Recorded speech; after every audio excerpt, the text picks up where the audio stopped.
সাথে ক্যান্টনমেন্টের গান নিয়ে না না আপনারা তো ওখানে গান নিয়ে বসে আছেন, আপনারা জিব্বা দিয়ে সাইডে ফেলতেছেন পথ তারেক জিয়ার জন্য।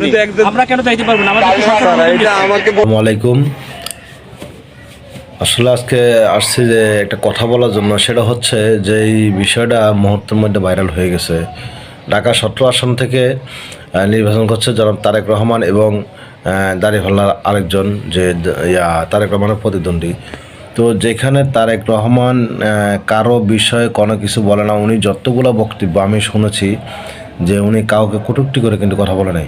সেখানে যে উনি তারেক যে প্রতিদ্বন্দ্বী আছে উনি ক্যান্টনমেন্টে ঢুকতেছেন, তো ক্যান্টনমেন্টে ঢুকতেছেন অবশ্যই আমরা সবাই জানি ক্যান্টনমেন্টে কিন্তু কোনো কিছু নিয়ে যাওয়া অ্যালাউ নাই।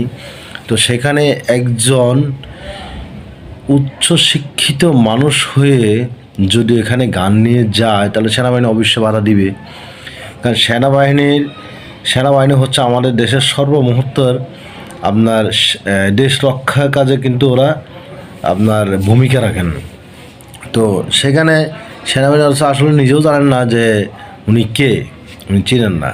তো চিনেন না উনি, তারপর কিন্তু অনেক বিনয়েরভাবে কিন্তু কথা বলছে, উনি বিনয়ের সঙ্গে কথা বলছেন যে স্যার আপনি কিন্তু গান নিয়ে যাওয়া যাবে না, যে গান নিয়ে যাওয়ার নিষেধ এখানে।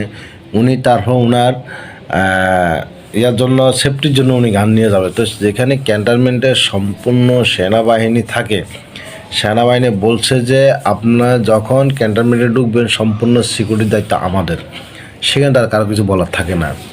দেখেন তারপরে এত বড় একজন রাজনীতিবিদ যদি সেনাবাহিনীর সাথে যদি এরকম যদি বিতর্কে যদি জড়ায় তাহলে বিষয়টা কিন্তু আসলে খারাপ দেখা যায়।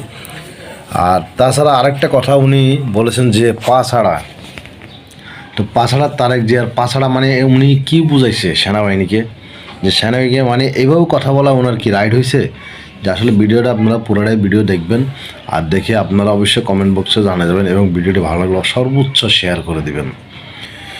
সো আসলে আমরা শুনি, দেখেন আমি আমার জানা মতে যে তারেক রহমান আজ পর্যন্ত কারো বিষয় কারো বিরুদ্ধে কথা বলে নাই। উনি সব সময় যে চলাফেরা করেন এবং কথা বলেন সম্পূর্ণ মনে করেন আকার ইঙ্গিতে সব কিছুই ওনারা আসলে আমি দেখি না যে মানে আইনলঙ্ঘনকারী।